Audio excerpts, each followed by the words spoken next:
File 13. Chapter 13. Well, I catched my breath and most fainted. Shut up on a wreck with such a gang as that. But it warn't no time to be sentimentalin'. We'd got to find that boat now, had to have it for ourselves. So we went a-quakin' and shakin' down the starboard side, and slow work it was, too. Seemed a week before we got to the stern. No sign of a boat. Jim said he didn't believe he could go any further. So scared he hadn't hardly any strength left, he said. But I said, come on, if we get left on this wreck, we're in a fix, sure. So on we prowled again.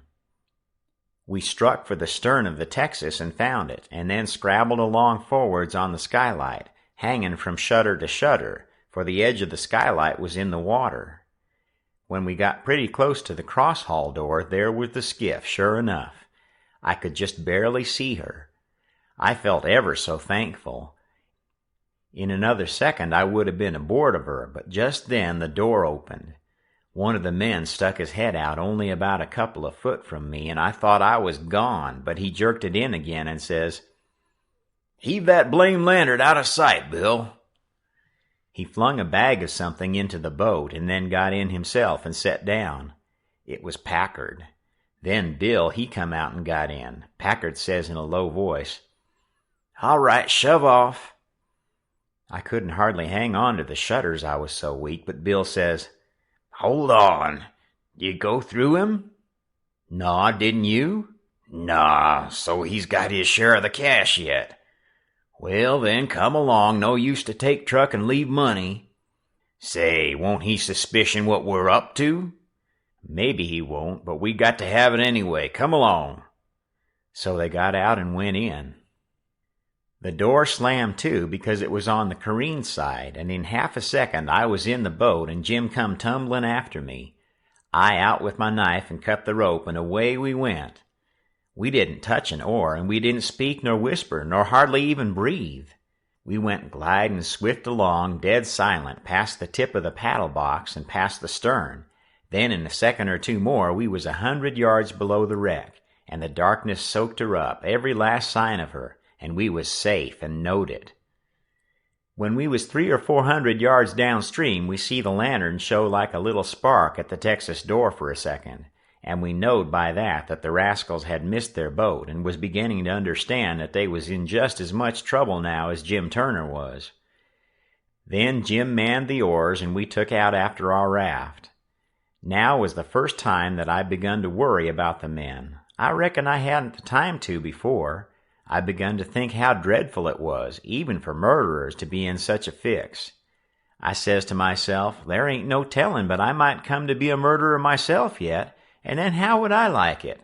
So I says to Jim, the first light we see we'll land 100 yards below it or above it, in a place where it's a good hiding place for you and the skiff, and then I'll go and fix up some kind of a yarn and get somebody to go for that gang and get them out of their scrape, so they can be hung when their time comes. But that idea was a failure, for pretty soon it begun to storm again, and this time worse than ever. The rain poured down, and never a light showed, everybody in bed, I reckon. We boomed along down the river, watching for lights and watching for our raft. After a long time the rain let up, but the clouds stayed, and the lightning kept whimpering, and by a flash showed us a black thing ahead, floating, and we made for it. It was the raft, and mighty glad was we to get aboard of it again. We seen a light now away down to the right, on shore, so I said I would go for it. The skiff was half full of plunder which that gang had stole there on the wreck. We hustled it onto the raft in a pile, and I told Jim to float along down and show a light when he had judged he had gone about 2 mile, and keep it burning till I come. Then I manned my oars and shoved for the light.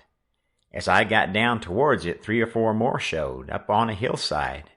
It was a village. I closed in above the shore light and laid on my oars and floated. As I went by, I see it was a lantern hanging on the jack-skiff of a double-hulled ferry boat.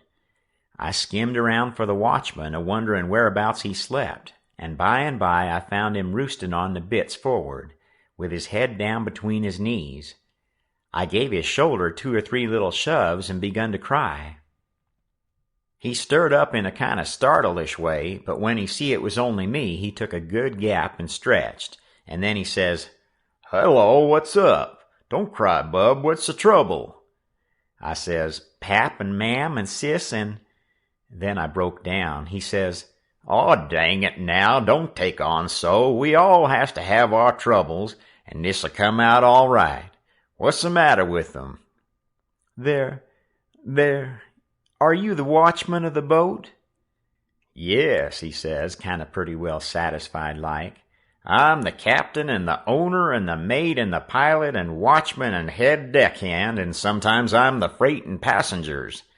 I ain't as rich as old Jim Hornback, and I can't be so blame generous and good to Tom, Dick, and Harry as what he is, and slam around money the way he does. But I've told him many a times I wouldn't trade places with him, for says I, a sailor's life's the life for me, and I'll be durned if I'd live 2 mile out of town where there ain't nothing ever going on, not for all his spooned ducks and as many more on top of it, says I. I broke in and says, "They're in an awful peck of trouble, and—" "Who is?" "Why, Pap and Mam and Sis and Miss Hooker, and if you take your ferry boat and go up there—" "Up where? Where are they?" "On the wreck." "What wreck?" "Why, there ain't but one." "What, you don't mean the Walter Scott?" "Yes." "Good land, what are they doing there, for gracious sakes?" "Well, they didn't go there a purpose." "I'll bet they didn't. Why, great goodness, there ain't no chance for 'em if they don't get off mighty quick. Why, how in the nation did they ever get into such a scrape?" "Easy enough. Miss Hooker was a-visitin' up there to the town." "Yes, Booth's Landing. Go on." "She was a-visitin' there at Booth's Landing, and just on the edge of evening she started over with her nigger woman in a horse ferry to stay all night at her friend's house. Miss Whatchamacaller, I disremember her name. And they lost their steering oar and swung around and went a-floatin' down stern first about 2 mile, and saddlebagged on the wreck, and the ferryman and the nigger woman and the horses was all lost, but Miss Hooker she made a grab and got aboard the wreck. Well, about an hour after dark we come along down in our trading scow, and it was so dark we didn't notice the wreck till we was right on it, and so we saddlebagged, but all of us was saved but Bill Whipple. And oh, he was the best creature. I most wished it had been me, I do." "My George, it's the beatin'est thing I ever struck. And then what did you all do?" "Well, we hollered and took on, but it's so wide that we couldn't make nobody hear. So Pap said somebody got to get ashore and get help somehow. I was the only one that could swim, so I made a dash for it. And Miss Hooker, she said if I didn't strike help sooner, come here and hunt up her uncle, and he'd fix the thing. I made the land about a mile below, and been fooling along ever since, trying to get people to do something, but they said, 'What, in such a night and such a current? There ain't no sense in it. Go for the steam ferry.' Now, if you'll go and—" "By Jackson, I'd like to, and blame it, I don't know but I will. But who in the dignation's a-going to pay for it? Do you reckon your Pap?" "Why, that's all right. Miss Hooker, she told me particular that her Uncle Hornback—" "Great guns, is he her uncle? Looky here, you break for that light over yonder way, and turn out west when you get there, and about a quarter of a mile out you'll come to the tavern. Tell him to dart you out to Jim Hornback's, and he'll foot the bill. And don't you fool around any, because he'll want to know the news. Tell him I have his niece all safe before he can get to town. Hump yourself now, I'm a-going up around the corner here to roust out my engineer." I struck for the light, but as soon as he turned the corner I went back and got into my skiff and bailed her out, and then pulled up shore in the easy water about 600 yards, and tucked myself in among some wood boats, for I couldn't rest easy till I could see the ferry boat start. But take it all around, I was feeling rather comfortable on accounts of taking all this trouble for that gang, for not many would have done it. I wished the widow knowed about it. I judged she would be proud of me for helping these rapscallions, because rapscallions and deadbeats is the kind the widow and good people takes the most interest in. Well, before long, here comes the wreck, dim and dusky, sliding along down. A kind of cold shiver went through me, and then I struck out for her. She was very deep, and I see in a minute there warn't much chance for anybody being alive in her. I pulled all around her and hollered a little, but there wasn't any answer, all dead still. I felt a little bit heavy-hearted about the gang, but not much, for I reckoned if they could stand it, I could.